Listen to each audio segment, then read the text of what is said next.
at night. Student chasing every little light. Brother trying hard to feed the home. Still strong boy, he walks alone. Every star that I give on meaning. Every soul that believes in dreaming. No matter where you come from today, your story can open the way. It's less about the car. It's more of who you are. It's less about the car. It's more of who you are.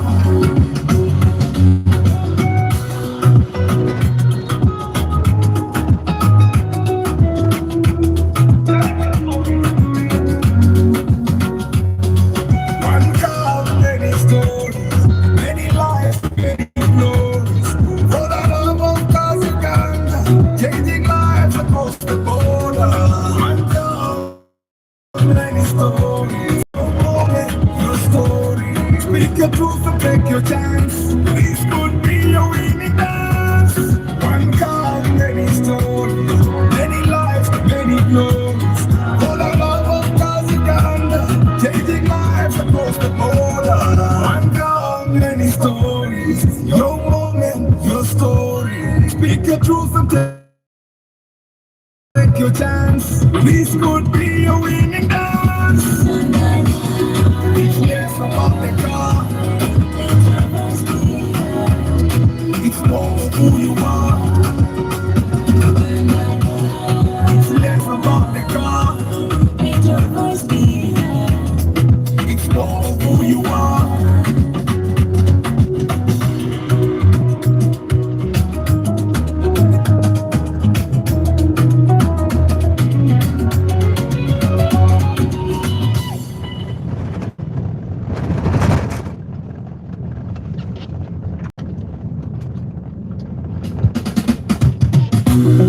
For the love of cause Uganda, one dream, one key, life changing more. I'm walking every morning in the rain.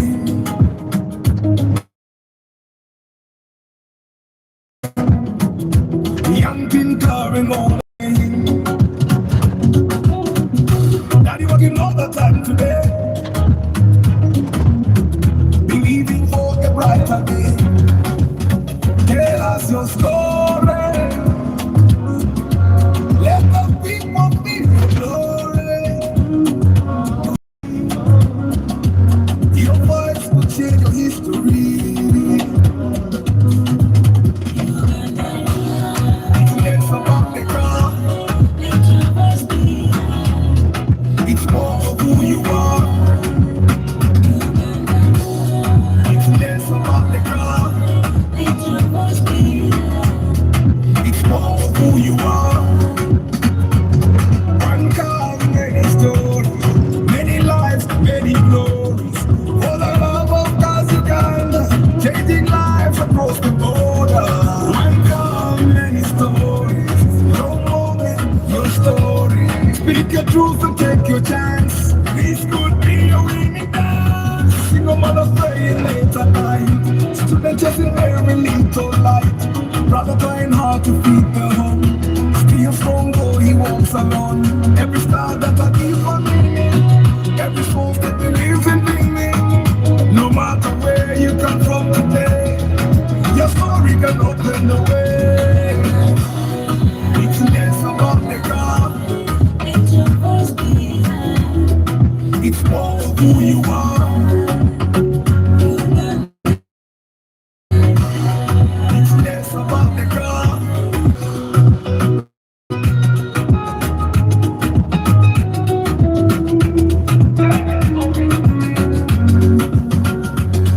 One car, many stories, many lives, many love of cause Uganda. One dream, one key, one life, changing more. Mama walking every morning in the rain. Young teen carrying all the pain.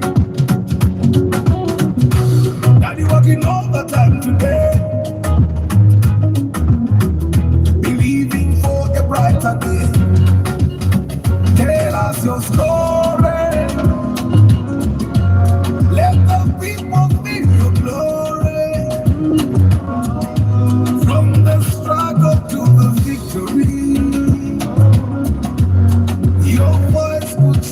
history.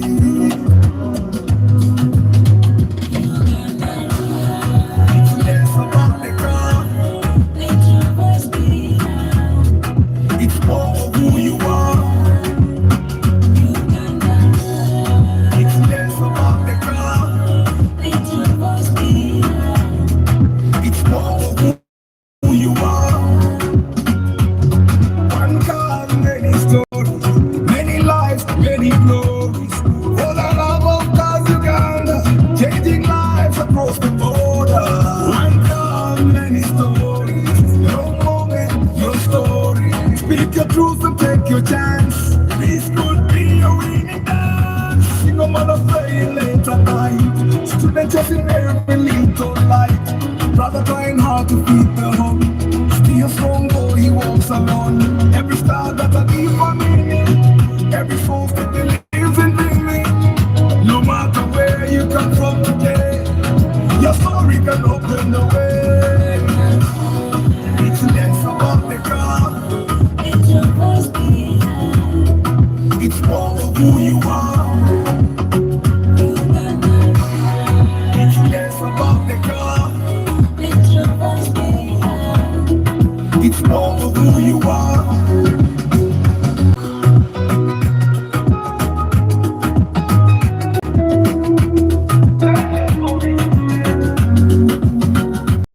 One car, many stories, many lives, many glories. For the love of God's Uganda, changing lives across the border. One car, many stories, your moment, your story. Speak your truth and take your chance. This could be a winning dance. One car, many stories, many lives, many glories. For the love of God's Uganda, changing lives across the border. One car, many stories, your moment, your story. Speak your truth and take your chance. This could be a winning dance. It's less about the car. It's more of who you are. It's less about the car. Let your voice be heard. It's more of who you are.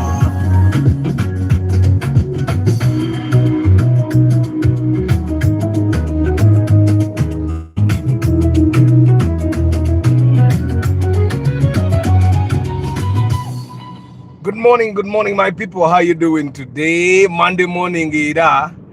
Mukalabe ezidakika tutuvuze dakika 5 ku kubo litaka. Zida dakika 5 ku mukaaga awo.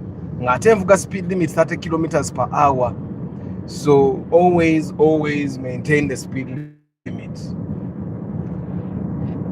Bobovuga ku kubo litaka, just know that people are going to be moving and sometimes they after you fly on the tarmac, you people maintain the speed limit. Nemwe shoko je mugambe etayinza butayika enemoroka yakatambula kilomita emitwalo 5 ujja kwesanga 20,000 of that has been on the tarmac. Era kangene njiteekemu olwaleero n'okukubagana kati kwekugana shoko eringa akagoma kati kangene bagiteekemu leero. But how are you my people? How is your Monday morning? Today is Monday. I change the way I write your show. Mujiwulira okuba hampu n'owiranga gwa okuba hampu n'obanga gwagiyiseeko. I think I knew that a bad shock would have a very big impact on a car. Naye nkiwulidde olwaleero ate kyo nkiwulidde nnyo kuba mbadde siyiwanga ku shock. Naye kati no shock yayise ne oil ne mulabako. But you know, removing my shock absorber is also one of the hardest things. Ojjayo ebbaati eringa yanuuwa. Shock yange yo maaso eyo ojjayo ebbaati n'ogisumulula n'ogera ate n'otandika oginoonya kuba teri buli wamu. But how are you? Muyombya Mark webalekkeranga bulijjo Lawrence Omule, King Daniels, as David Klaje, Presdo, omwana ali atya Kyambadde Harrington VIP, Ivan Amanda VIP, Nampija Julie, Eric Kandano VIP, Jones Info, Mwanguzi David, King Daniels, Akampa Alan, Bugisu Times, Kasendo Ronald VIP, Yusuf Lugonda, Ricky Chikawa VIP, Kariegire Amos Rook, you are lost. Shanko Gibbs, Mpanga Godfrey, Louis Habert, Innocent Mugabe VIP, Kasibante Akiram, Alkam Timo, Kajamu Kakola Chiwano. Sosi Rajab VIP, Katamba Isaac Katende, John's Info. Asa 10 million I can get a primo sifa kunamba yonna ne wekabaka kanywa bulungi anti primo ezisinga ziri ku mulunana tejja kunywa bulungi nnyo. That I can tell you. Igenda kubekwa 8 igenda benywanga alfadi. You guys, the primo old model and the alfad fuel consumption is almost the same. The only difference is that in the primo psychologically you will know that it doesn't consume a lot. In the alfad psychologically you would think that it consumes a lot. Nsanji, Juma Ali, Derek Muonge, Sengoba Ibra, Lucky Mose, Funny Lifestyle VIP, and Devo Cool Kevin. Charles Sebaduka Oemitiana Yavaku Benz Nada Kuharia old model. Oliotia. Slowly by slowly, everyone will adjust. They'll come back to Toyota. Katiwa Nadia Yombachi. Umuntu avuga Nadia talina kuyo yone ikaluba steering oyombera kimu kubona abantu ngimuruka ikaluba steering oyomba kimu kubo ngimuruka ikaluba steering.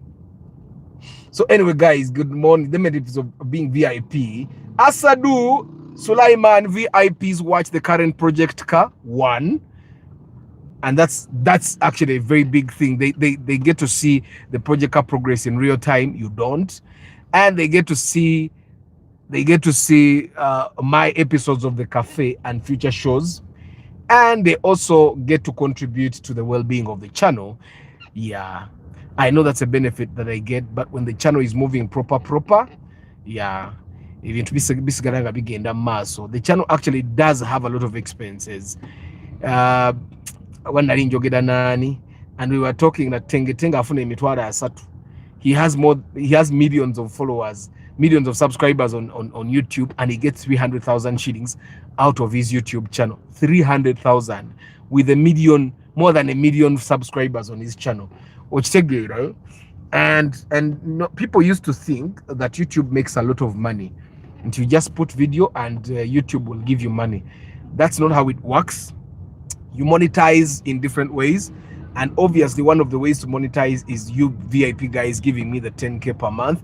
I'd like to thank some of the guys that have always done that without thinking. Ronald M. Kasendwa, Dr. Kasure Matia, Dr. Kambe CJ, Paul Sema, our Bomba Mani VIP for, I think, like 4 years. 4 years. Abam repeat Ronald M. Kasendwa. It seems like he even forgot that he put his card on that thing. You guys, thank you very much. But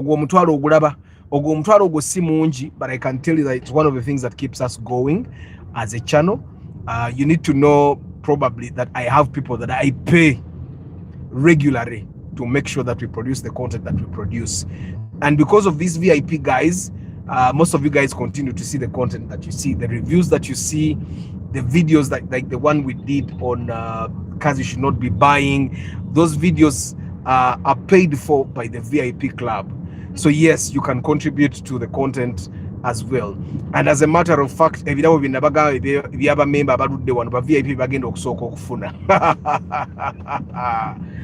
yes, and of course the VIPs, the other benefits they get as VIPs is at the convention they get to bring a +1 ku ticket ya muntu. At the convention they get to bring a +1 ku ticket ya muntu. Danny Okeni Albino Olak, how are you? So guys, today I want us to talk about celebrating the small wins as we continue to drive our cars, buy new cars, upgrade the cars we have, because many people want the big car win, buying the dream car, upgrading from a small car, clearing car debt, or owning a clean vehicle. But car ownership is expensive, yeah, and progress can feel slow. Small wins help a person stay disciplined instead of giving up or making desperate decisions. Small wins. I keep telling you guys, personally, I've always started from where I was. I did not struggle to do what I could not afford. Like some of the things that happened to me, they happened to me almost by accident. I told you guys I did not plan to go to the board at any one point. I did not. If you look at my content in the past, My plan was never to go to the bond. For me, I was comfortable with my Namokade. I was very comfortable. It moved me from point A to B. I went to Matuga. I went from Matuga to town every day without struggle. You get, so I was okay. I was very okay. So I won Pola Pola. Nga my Namokade. If I have to buy new tires, I celebrate the new tires that I've bought. Which take it, right? You celebrate the small wins. You get. So this Money Smart Monday, I wanted us to just explore some of these things.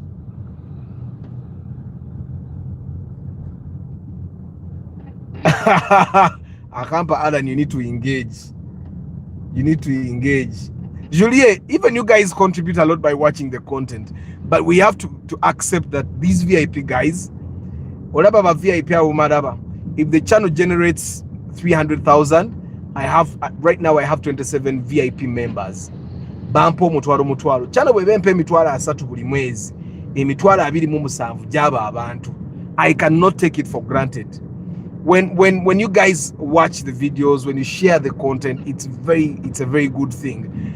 But I've found people that thought that the channel actually makes money. It doesn't. It's a lot of passion. It takes a lot of passion for me to actually be here every morning, especially the past few years before the inspections were a thing. Yeah, it's a lot of passion for you to come and do the broadcast every day and do the research and do the content and deliver. It really takes a lot of passion. So when someone comes out nagamba atho mutwalo gugwa buli mwezi ngenda nze kukuwa, we have to actually recognize that these guys siba bulijjo. So anyway, guys, let's go to our topic. Small car wins that save you big money. Guys, there are small things that we do that we save. You see, I've been seeing I saw a video. There's this guy called Dennis on YouTube and TikTok, and he was telling people not to build residential homes where you stay. He was telling them that instead of spending money on a home, that you should grab that money and invest it in a business, that it will make more sense for you. That's what he was telling people, and it's okay, and maybe it makes a lot of sense. And I think there is only one assumption that those guys have. The assumption that you have when you sleep in a house of 120 million shillings, you got 120 million shillings and invested in the house at once. And maybe they think that when you decide to build a house, you get 120 million shillings, you get a grader, you come and grade the land, you go and buy ready-mix concrete, bring it, they pour the concrete, you build a flat of 200 million. That's what they think. They don't think that some people like Arthur entered their houses when their houses were not actually houses. That some people entered their houses when most of you guys would not actually sleep in those houses. When Katamba told me how he entered his house, Isaac, so sometimes when people see people living in houses that are complete, they think, oh, bana abasajja baleka balina sente ate kuba ina business ya billion. Kumba omuntu bwe yatandikira. It's the small wins that you keep celebrating, that keep you going, keep you understanding that, you know what, you could actually get better. You could actually live in a, like, if someone gave me the money I invested in my house, means okwesanga mbeera nga kanyanyanzi. Nenga sente ziri mu nyumba yange sizikwatangako nga zaawamu. I've never. Small. So guys, today I want us to talk about the small wins, yeah, that save you big money. Like the house I live in now, sisobola kujipangisa. I can't get the rent money to rent a house that is equal to the house that I live in with the compound that I have. Thank you, King Daniels, for joining the VIP club. Thank you. Service was my first small win. Fixing the AC, then dressing the car seats, aftermarket rims. Ochirabye guys, small wins. We are going to start understanding what the small wins. Now let's just talk about the small win that people really never talk about. Saving little by little. Saving katono. Someone may want a car of 30 million shillings. But today, they only have 5 or 10 million. That does not mean that they are failing. Every deposit, every unavoidable unnecessary expense, every avoidable unnecessary expense, and every month of discipline moves one closer. You see, the danger is when someone wants to get the 30 million car today, they get waiting and they buy the wrong car just because it's within reach. You see, sometimes the people that want to go and borrow a car, someone says, Arthur, you remember the guy I told you about from Chenjoju? He got a broker telling him that he could get a Spacio, deposit 2.9 million shillings now, actually 1.8 over, and then start paying 400,000 shillings per month for 2 years. The broker over the Mufere was looking for the 1.9. He did not even, there was no car. Because I did the math and the Spacio would end up at 11 point something million. There is no Spacio at 11.9 or point something, even if it's bad. You get it? So when I told him, he did not believe me. He took a taxi from Chenjojo to see the broker. The broker started making him busy. He wasn't answering his phone calls. You get it? But it's simply because this guy was saving money, and I think he got impatient. He felt that he wasn't getting to his goal fast enough. So he wanted to go and borrow a car. Yeah, borrow a car where he pays 1.9 as initial deposit and then start paying 400,000. So sometimes it's important that you understand where you are. But also I've been telling you guys, yeah, and it's not getting where you want it to get. Buy a car within the money you have. Drive that one for the meantime and collect more money. You get, and when the time comes, you can buy. It's the thing that I told the guy of 10 million the other time. Yeah, I told him you have 10 million now. Buy a G Touring. It's not a very comfortable car. It's not the car you want. Yeah, instead of borrowing a Rumion of 25 when you have 13 million shillings now, but you could say it. Buy a car of 10 million. Buy a G Touring. You'll also have a car to drive as you collect more money to buy the Rumion that you want. But sometimes I think people get impatient. So saving little by little is one of the biggest wins. You get it? You need, oh, presto, bala si with the guru. Amina, mukulikeyo. Guys, saving little by little is a very big win. Buli wokwate emitwalo abiri n'ogateeka wali n'oga savinga. That's a win. Buli wokwate emitwalo abiri n'obaako ogateeka owangudde. Oba owangudde, ekyo njagala obeere ng'okimanyi nti oba owangudde. So don't be there thinking that because you have saved 200,000 here now, you may not get to the car. That's why I kept people. If you have 20 million and below, look at a Markex. JK, good morning. Look at the Alphard. I even saw blades right now on sale. Buy a car within your money. Gula wish old model. Okitegera togamba njagala wish new model kakati zino sente kanjira zijja kufiirayo gyogendo ziteeka. You get. The second thing that we normally don't take. Chris Fitness, good morning. Shanko Gibbs, good morning. Robinson, I think I'm going to stop at the other one. City Tegera.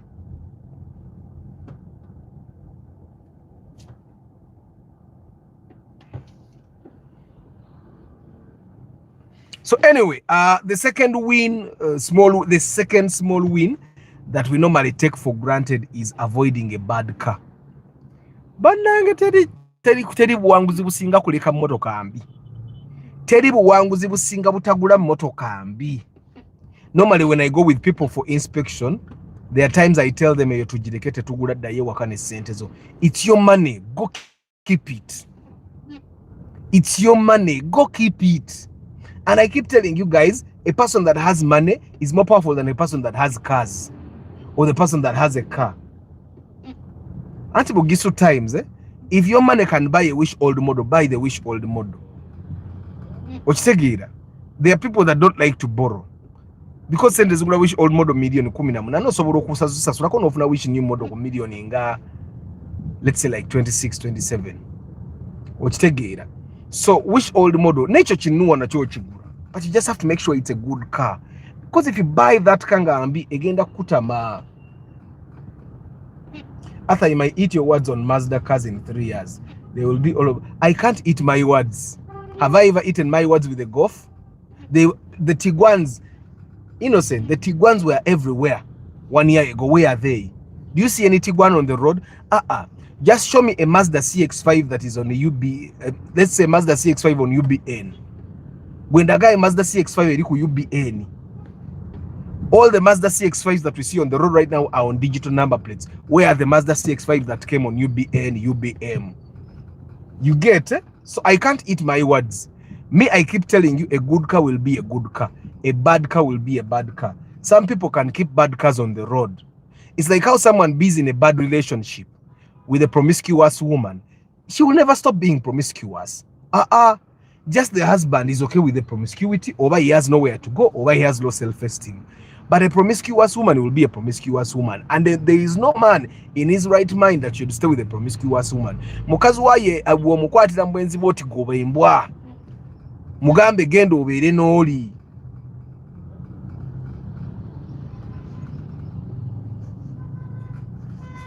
You get? But there are men that will stay with a promiscuous woman. Na mukwata omurundi ogusoka n'omusajja, n'akwata bu message, n'agamba ajja kukyuka kamusabira osaba biki. Ngane katonda yagoba sitani muggulu. You get? So yes, innocent Mugabe, they will be there on the road. But I am telling you, people are going to suffer with them. It's only those people that are going to be saying nze mvuga mazidda bibagenda okuzisigaza. And innocent, I want you to also realize one thing. Kati ku Bombo Road wakalaba mazidda mmeka. Tutandike kubala. You see that Nissan X-Trail? It's less than a year old. That one. I don't know where it comes from, but I would want to follow it up to Laboba next year. On roads like mine, you'll see Toyotas and Subarus. If you see a Nissan, it will be a pickup. You get? If you see a Mitsubishi, majority of the time it will be a pickup. I want us to start counting. Every time you guys see a Mazda CX-5, you show me. The CX-9 is still a new car. Still a new car. Moroka cheyo Kia. UBR. Abo bagula 0 mileage. It's still okay. 0 mileage etanaweza myaka 5 ebira mpya. But Arthur, I eat his car loan. I get old Corolla. Sikutegedde. First car that stopped me from walking was Musota. This car understood me and I understood it.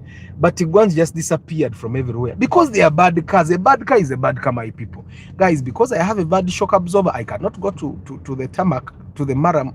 Ngenda sigala wano mujamu wange paka shock ekuba akagoma bannange. Obuzibu bwaye bwakujijjamu ate leero nyina inspection. Ate the money must be made. Kati bakasitoma bange abaali bagenda kugumira akagoma kange. Ginda kakuba paka tunafune moroka. Good morning, Arthur. President Anthony, you have my prayers. My friend bought a 2012 Touareg from the UK 2018, but only drives it during his holidays. He's still fine. That's the thing I was going to say, JK. Most of the people that have kept cars like the Nissan X-Trail, Tiguan, Mazda CX-5s on the road are guys that are driving. Ni mugumikiriza naye nedda mugumira akagoma njagala kutuuka mangu mu town ndabo bashoko yange bagikyusa ngo obudde bukyali muntu nobulo okuvaako vuga akataka kati kibina mugirabe eyimiridde laba kibina eyimiridde mama nyabo gwe laba kibina eyimiridde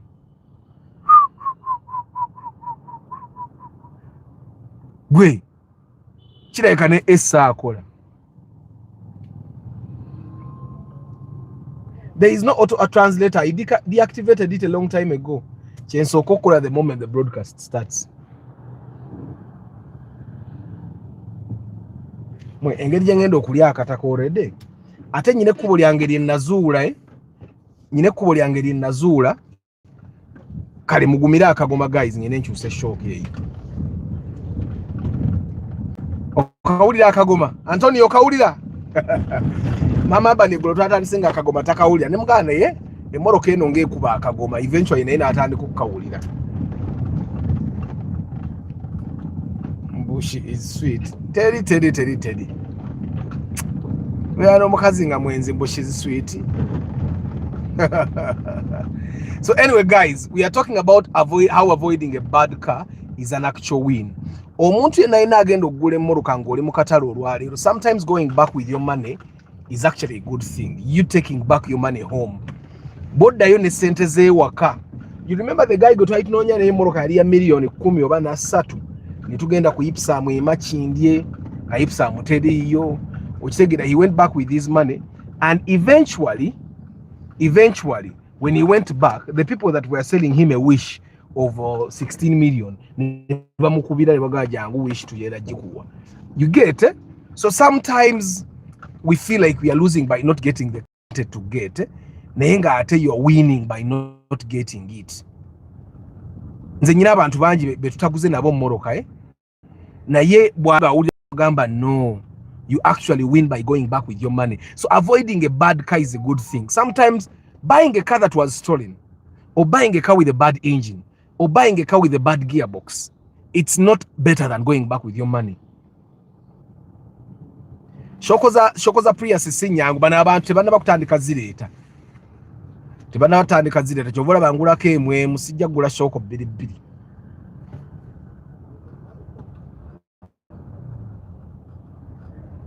So anyway, point number 3 in with cars is fixing one problem at a time is still a responsible ownership. You need to understand, you don't have to fix everything at once.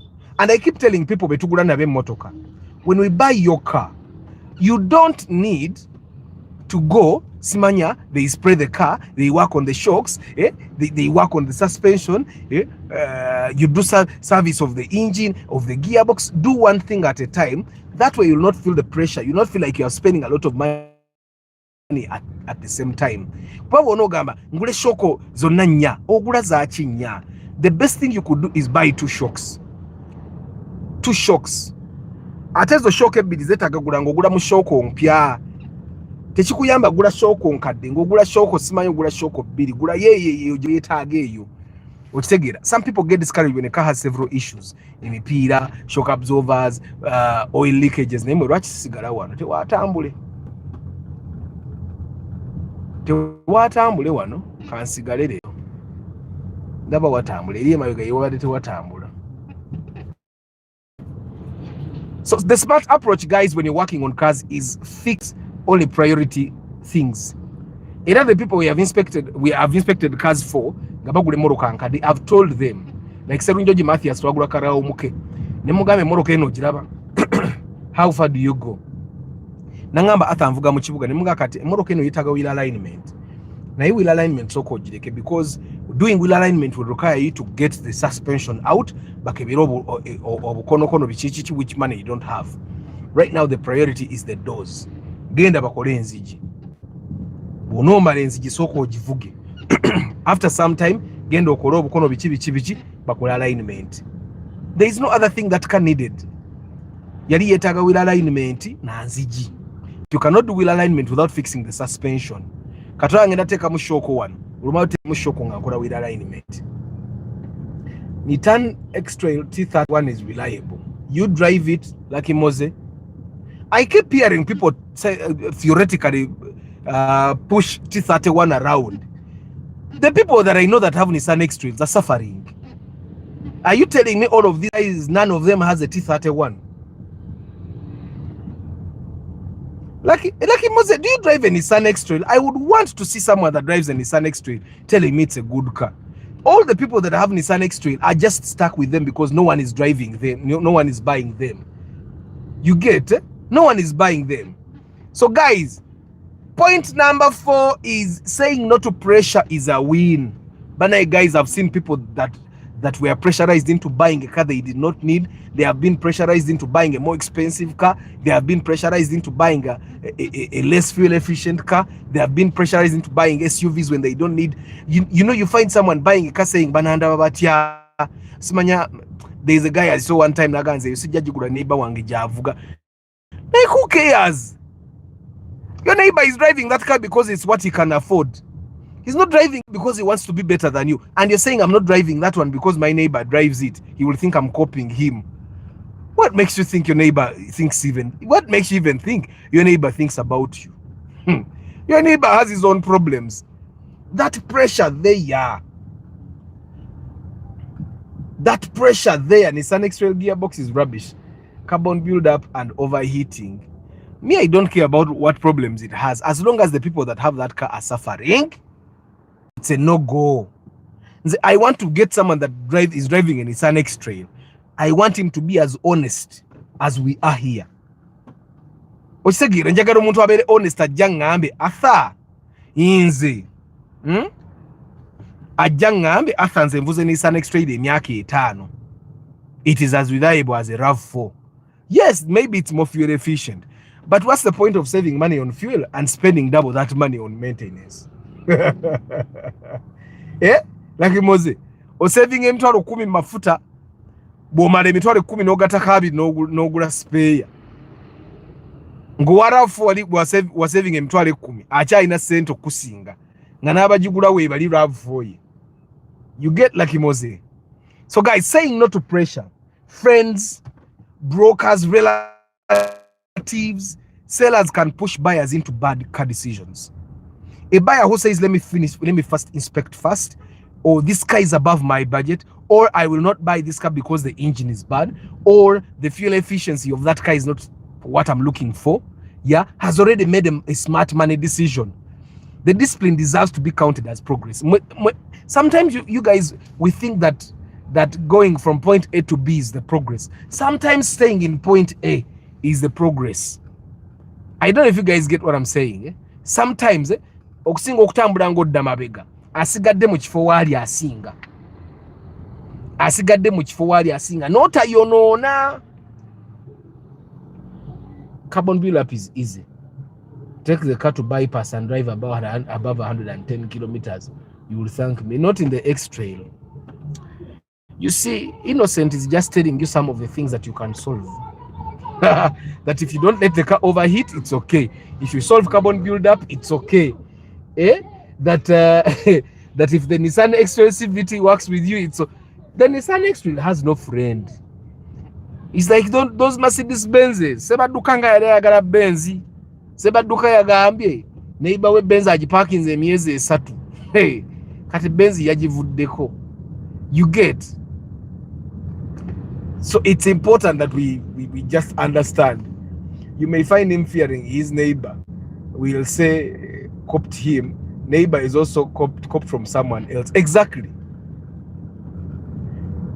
LifeLink VIP, the only Nissan cars that I recommend for you to buy are the Nissan Hardbody, Nissan Sahara, Nissan Datsun, and the Nissan Patrol.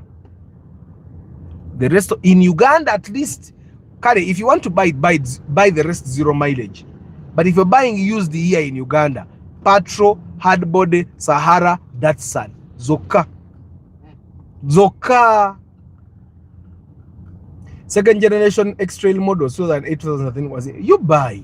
Lucky Mose, Mukuru. You buy one. They are cheap. They are 35 million shillings they born. It's me. I would never recommend anyone. Talk about these days. I'm telling people to buy Mitsubishi Outlanders. I would never recommend anyone to buy the X-Trail. I'm seeing people that are driving Outlanders on old number plates. I've never seen an Outlander broken down on the road. Yes, they do break down, but I've never seen one broken down on the road. But I've seen X-Trails break down on the road.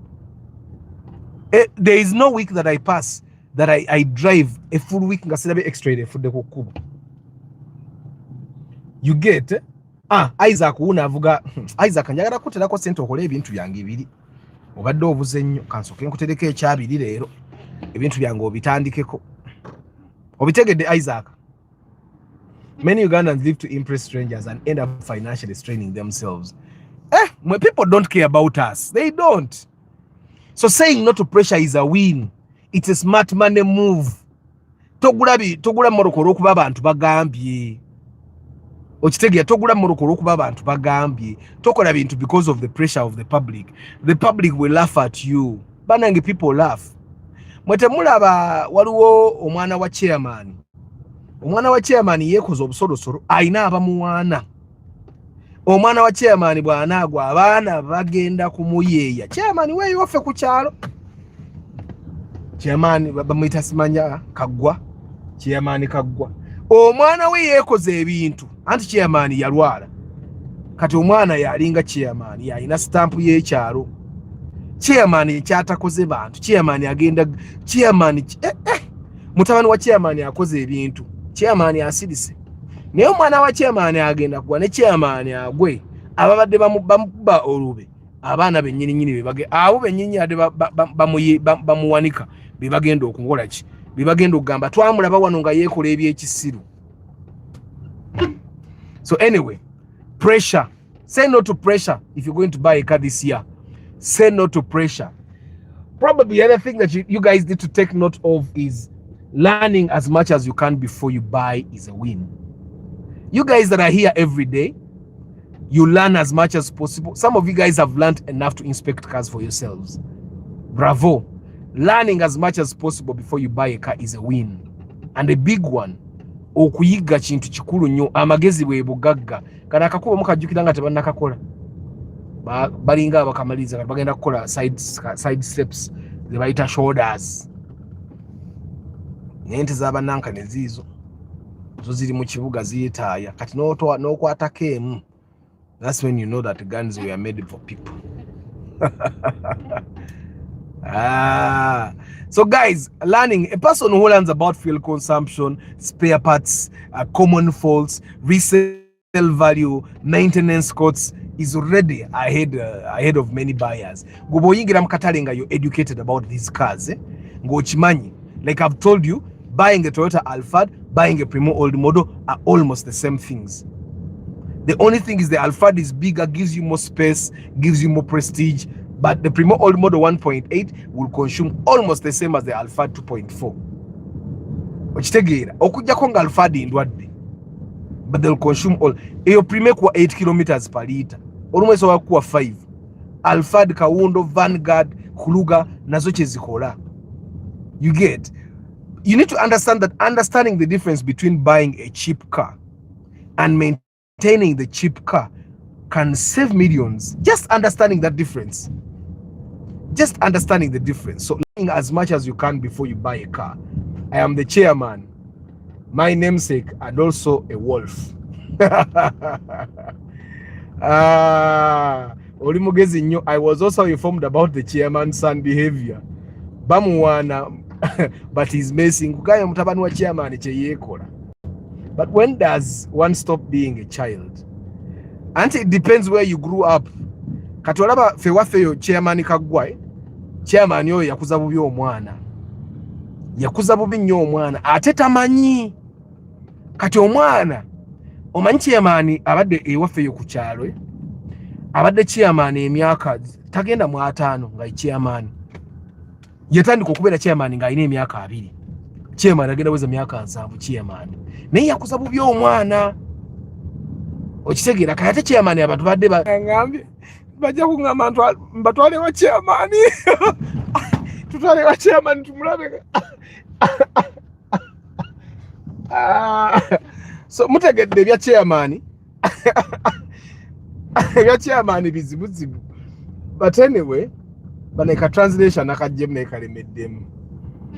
So anyway guys, learning as much as you can before you buy is a very important thing. Pose kyache tulina okumanya. Small wins prevent panic buying. Panic buying. I've seen a lot of people that get into the market nga badde ayagala mmoroka ya SUV naye nga sente ze tezigula SUV.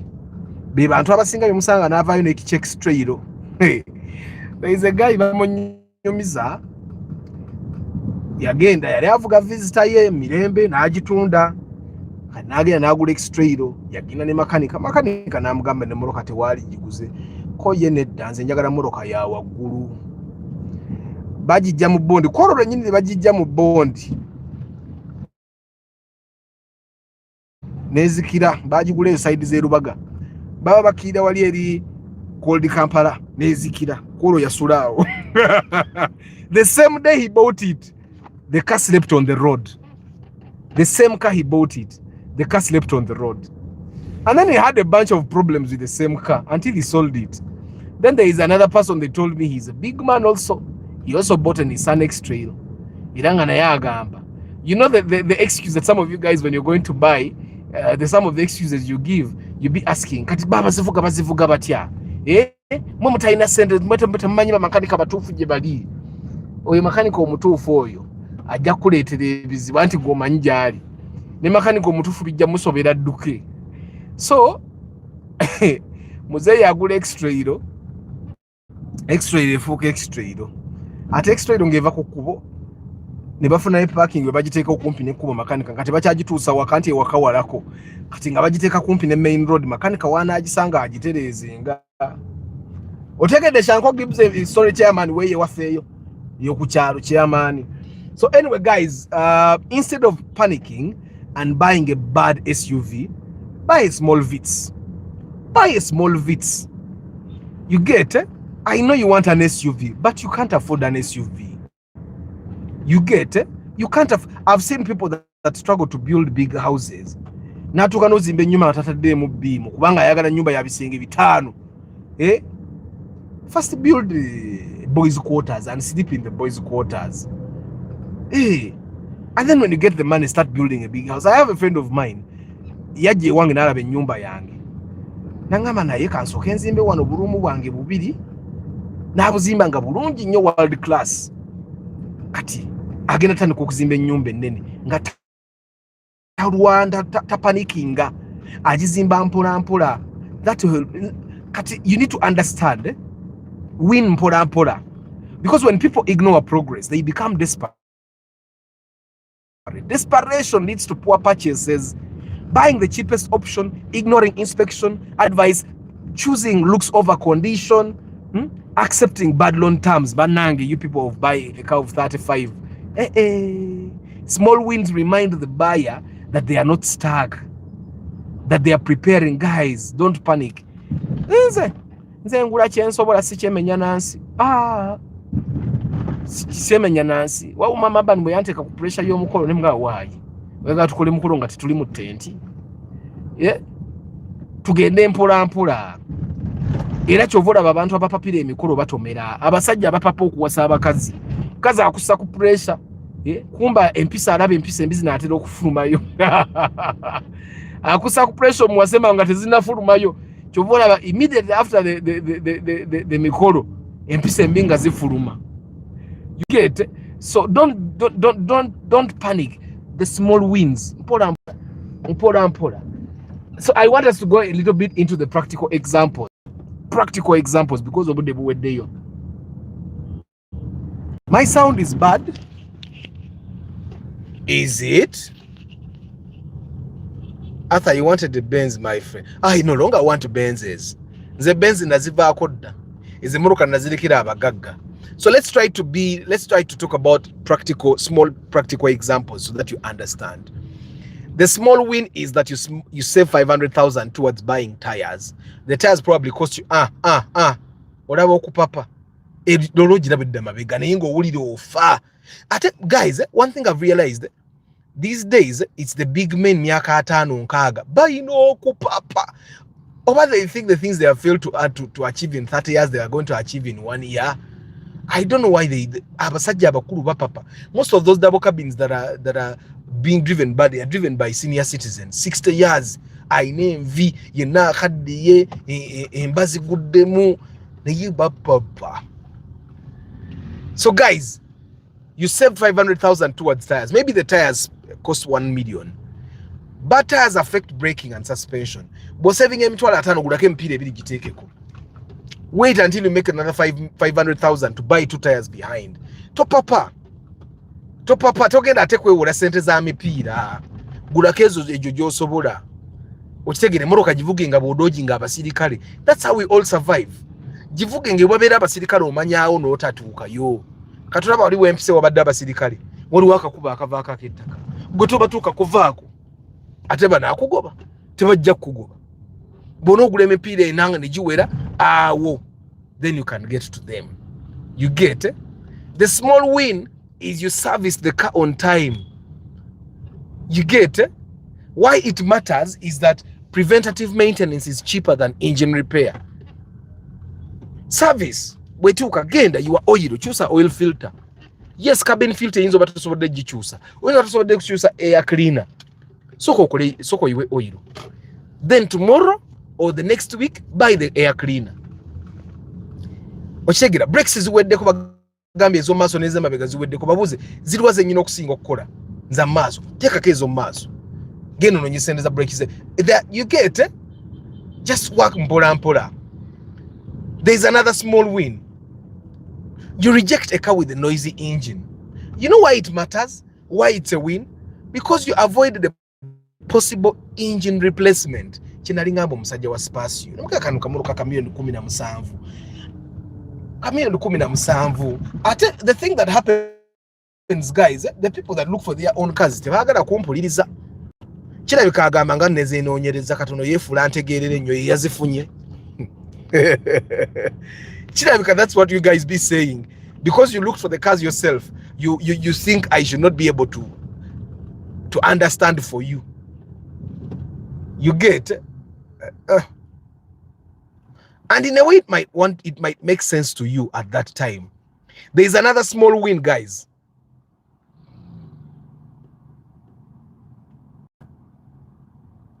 There is another small win. You bought within your budget. You have 5 million, you buy a car of 5 million. Do you know why that is a small win and that it matters? A car should not destroy your rent. It should not get into school fees. It should not get into capital. It should not eat into your emergency fund. You get? It should not. If you have 10 million, me, I keep telling you guys, you see no track sigena jenganga teriko mipira oba mumpise. Bwekoma wati sitegenda gwamba bikajjo. Emoroka esino track wati ekusente zikola bwabata so ateka ko mipira etagabeera wala. So guys, when you buy a car within your budget, you are winning. You are winning. Teteweka kakwewola. And I keep telling you guys, boba sente zosobola kugula moroka nkadde gule moroka enkadde teweka kagenda mu mpya nga tonna sobola. Oyina milioni 13 ogenze mu bondi ngoli we milioni 10. Yatutwala mu bond. You get? There is another win. You choose a practical car over a show-off car. For example, you could buy that Spacio or you buy that Legacy. You decide to buy the Spacio because it's more practical. And in a way it makes sense. Why does it mpisa genda gobere mabega wa kisino twakayitawo sagala kulemesa muzeyi nze moroka ninemu genda yitawo moro isino twaketa ina mipire yonze nganjidde mabega kasoza ako ngamwe nkamanyi genda you be the cushion. Era mvuge moroka nkadde mugenda yo bazono mwine moroka emwemu ayebo nabone moroka zaabwe nkadde okusinga eyange. I don't know no one knew ekigambo. So anyway, guys, why it matters that you buy a practical car and instead of a show-off car is that the right car is the one you can maintain, not just the one you can afford to buy. Like I've been talking to someone recently, and I think I told you about him. Ngayagaragura GLE. In the beginning, the goal was the just intiddeyo mu nsonda sagadde genda wali kumuwa chance ekomerawo munzi ene kati awakoma wajja genda agwe mwala genda gwakamoro kiki kino kimoroka kikino Mitsubishi what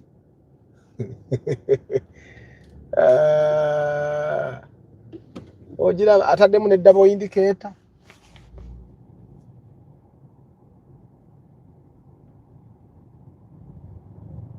Agenza alinnyo olusozi ayingidde kati awo tugende nze ngeri gye njagalamu emmoroka yange nnyinza okugoberera omusajja wa Sinotrack etaliiko mipiira. sisobola Sinotrack zitta bantu zimenya bizimbe ng'oteekayo ka Priasco. Njagala kigege bwetyo, kigege eyo yeegolodde by the way.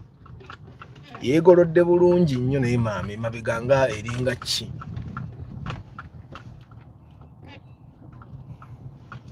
So anyway, guys, let's understand this.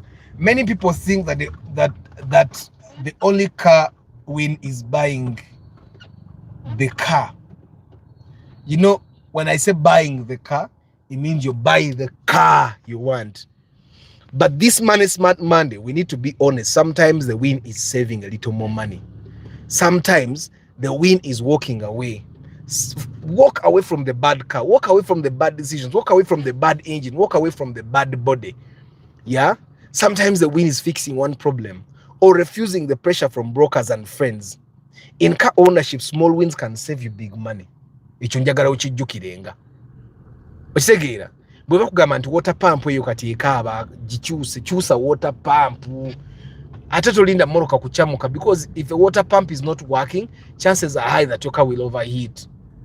Bwe bagamba nti mukulu oil switch erwawo okuzikiza, kitegeeza oil alinnya mpola mpola.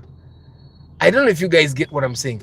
And oil bw'aba alinnya mpola mpola, kitegeeza oil alwawo okutuuka mu bitundu byalina okutuukamu. Kasita akatala ka oil katemereza, kyusa oil pump. The problem is not always the oil switch. Do not wait to celebrate only when the car is in your compound, guys. Especially the guys that have not bought cars. Celebrate the small decisions that protect you before, during, and after buying a car. Kati bananga abantu basubaru kigenda okunkulubula kirabe. Banono bamusinzizza amaanyi. Awo nange ngenzi. Ono wachi hariya bwabanga aganye okuyimirira nze nyimirirako ki.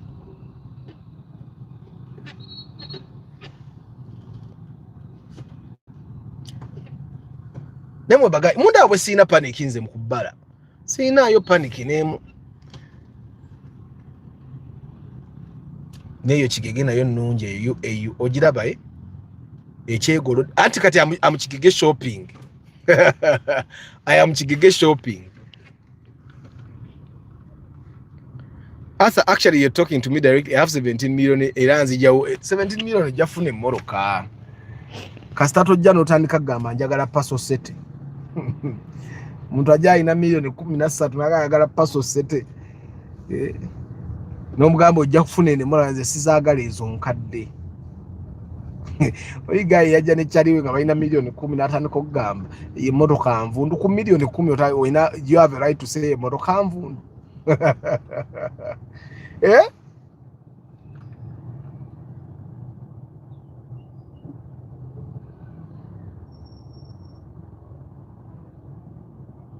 Arthur, also Kluger and Harrier 2000 old model are the same or not? No. The Kluger has a 2.4 liter engine VVTi.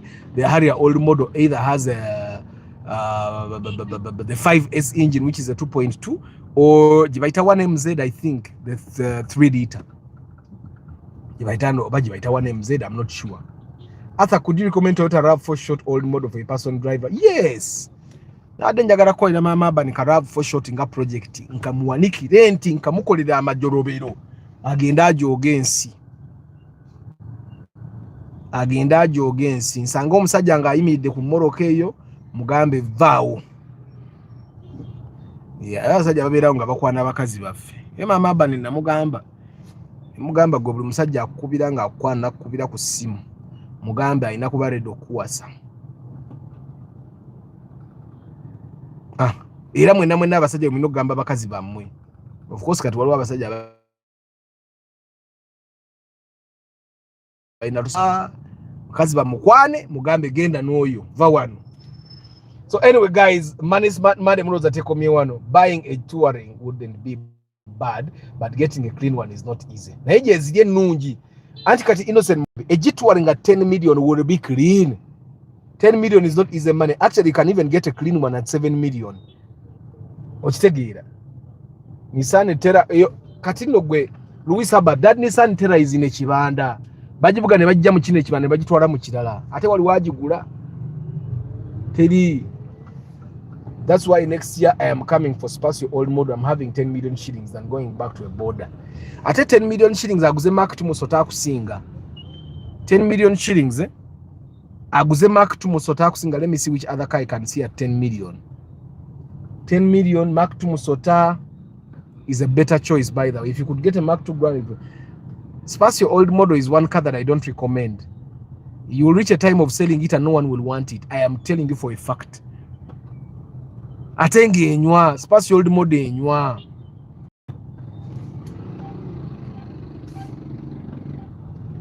Magembe Franka. Oliwa chairman. They said the chairman's son finds you watching the news on TV and turns off the channel and sets up a cartoon channel. Hey, Chairman Zach. Ono ve kucharo umwantabani wa chairman kyatukoze. Fe tutya. Fe wafe kucharo tutya. Ate tulina omusajja waffe wa security. Namusanga luline muwayo n'ekyebiri. Tulina omusajja waffe wa security. Omusajja wa security zeke chairman, tsanga mtabani wa chairman abatakwagala mtabani omusajja wa security bwa kusanga kuba bukubi miggo. Nga mtabani wa chairman takwagala. Lwakuba munayinze namufuula wa mukwano bwe musanga muwayo ekyebiri era nawe bw'olina okukola sanga muwayo ekyebiri wa security.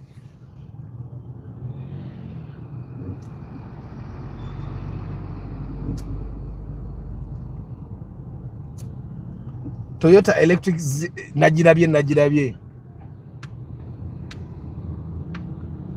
naye ya sente 11 million Kenyan shillings zesene mekeze Uganda.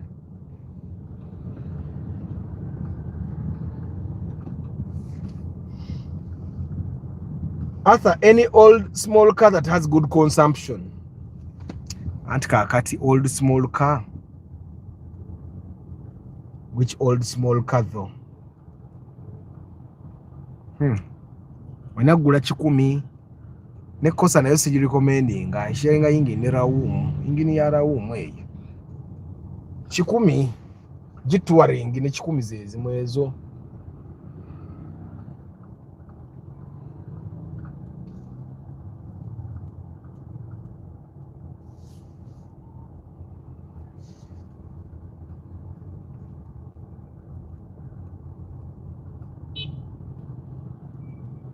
Isaac, what are you talking about drones? Ahafe chairman waffe kagwata ina drone. Sha. Na ate namwe mutidde nyo kati ba chairman wo kukyalo mutandise okubatya.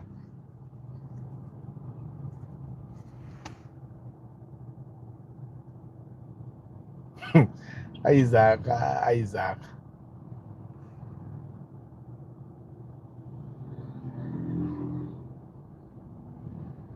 Anyway guys, kamba sibule. Ndaba mutandise okunkanga wano. Kamba sibule. Nzo kuba tuli wano nga luwa manchi ya mani kagwa. Nga luwa manyi mutabani we nagenda amugamba. Kamba sibule guys. Kamba sibule. Ono omusajja ennyumba ye yagitunze n'avaako ku kyalo. Yagitunze matuga n'avaayo yagenze kati yagambe yagenze gula gayaza. Protite matuga za mutamirwa chairman. Anyway, muyombya Mark Lawrence omule. Guys, I do pre-purchase inspection. Mulete mirimu. If you're going to buy a car and you need someone to help you make the right decision, mechanical condition, computer diagnosis, aesthetic diagnosis, paperwork, your job is to say, I like that car, I don't like that car. But even if you like the car and the car is bad, I'll talk about you. If you decide to buy a car that is not good, simply because you like it, I will talk about you. Which means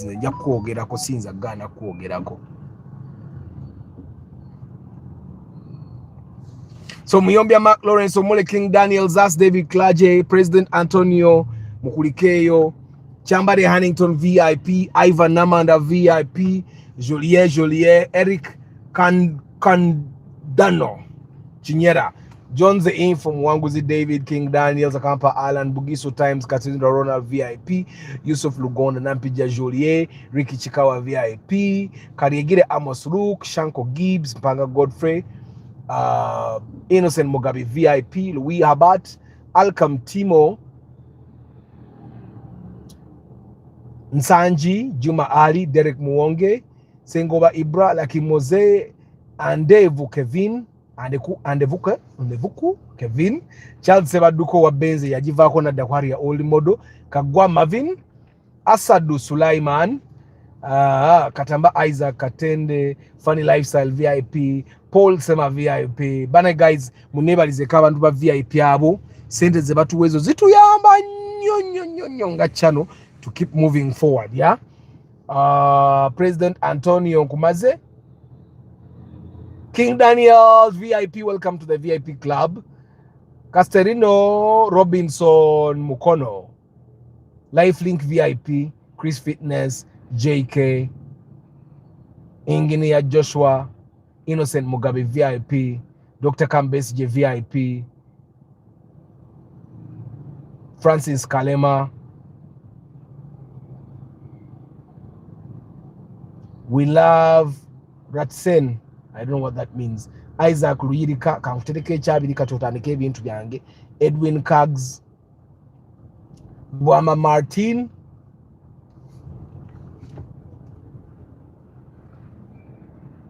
sibamazeeyo mulowooza abantu, Chairman Zach, Chairman Wabakamoli, Nyende Isaac, Mamazeeyo, Rick P, MK, Ahuvils, Basic Chris, Atenu John Jerome,